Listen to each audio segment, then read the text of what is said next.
Hi, everyone, and welcome to my YouTube channel, Dr. Standley. I'm Dr. Loretta Standley, and today we're going to talk about compatibility. So get your charts out, and we're going to focus on this seventh house cusp. This seventh house dictates marriages, partnerships, signed legal agreements. These are couplings and unions, partnerships, even business partnerships. This is where lawsuits show up, open enemies with the public. Because there's usually a signed agreement. Okay, so this seventh house cusp dictates marriages. This fifth house is all about play and dating and fun, intimacy. It's a very playful house, which carries us into being more committed. So when we're looking at a committed partnership, we want to look at this seventh house cusp. Now, for guys and gals, the planets that we're looking at are different. So for the men, you not only want to read in your own chart about the seventh house cusp that describes you in marriages and partnerships, but it also describes your perfect partner. And so guys, you also want to look to wherever your moon is and your Venus. This is the symbol for the moon. It's a crescent shape, and Venus is a circle with a plus at the bottom of it. So if I wrote your expansive natal chart, go to your chart, read about your seventh house cusp under the section called the houses, read about the moon, and then also read about Venus. Read about it as though you're reading about her.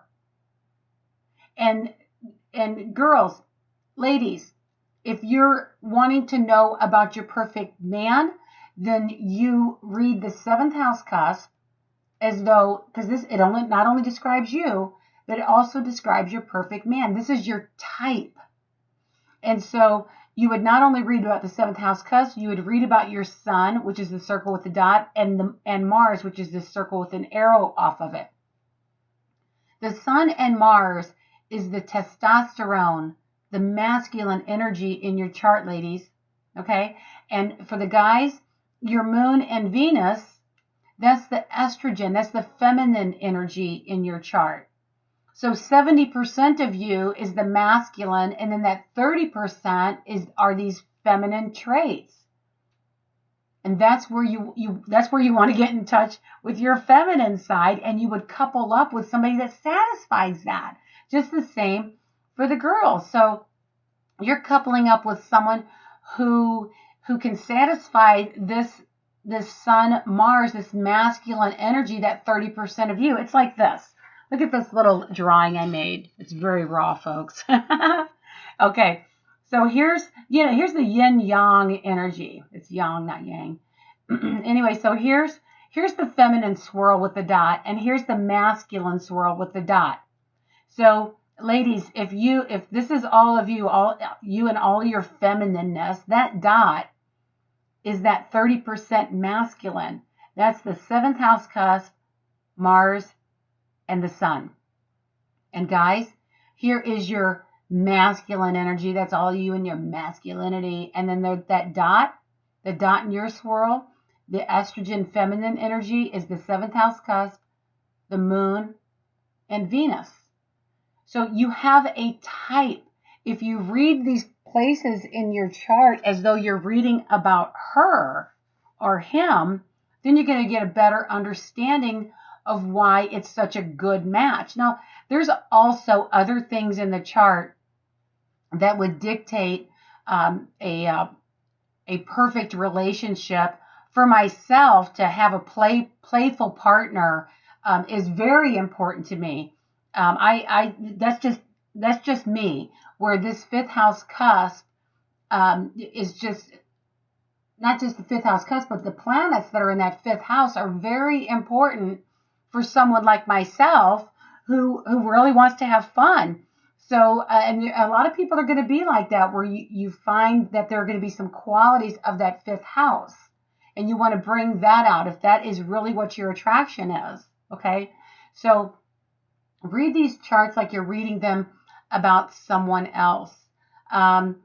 Compatibility reports, when somebody orders one of these reports from me, I put the planets up against each other so you can see whether your Mercury is squaring their moon, your communication, is it challenging their emotions, and that sort of thing. You want to know these things. And I always say, get out a highlighter and highlight in pink what you want to soften, and highlight in yellow what you want to play up, and get out a black marker and just mark out what you don't want to do.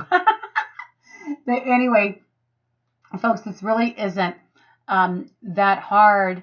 And this can help you understand why you're attracted to certain people. Now, and I think it's really unfair. I mean, there's over 131,000 astrological types. So just to say that you're not compatible with a certain sun sign and that they all have that problem, this one problem, is unfair. Now, that could be your south node. And I just don't recommend coupling up with your south node. For this person, whoever was born this morning, September 3rd, Thursday, 8:24 a.m. in New York, they've got a south node Aries. I would never suggest that this person, just because they have a seventh house Aries, I still wouldn't suggest that they couple up with an Aries, because their south node is in Aries. That energy would just go right down the tubes. And there's only a couple of times that I've even seen, twice in 30-something years that I've been writing charts, that I have seen a workable relationship with someone who is of the same sign as their south node. So I would definitely not advise that. But there are other things in the chart that you want to take into consideration. So when somebody calls me for a reading, and I'm doing a compatibility reading, or helping somebody understand what the perfect attraction is for them, and this is what they look like, when I'm describing that, and I'm describing what the person physically looks like, and the job professions that they might be in, and the housing arrangements that they might be living in, and you haven't even met this person yet, I can tell these things because of your chart. It really is that easy. So if you need help, you know how to reach me. My phone number is right up here at the top of the chart. My website is there, www.drstanley.com, drstandley.com. I do have a D in my last name. So there you have it, and there you are, folks. Study your charts, read the 7th house cusp, Moon and Venus, or 7th house cusp, Sun and Mars, as though you were reading about your perfect partner. Now, get out there, go play yourself up, and practice being you.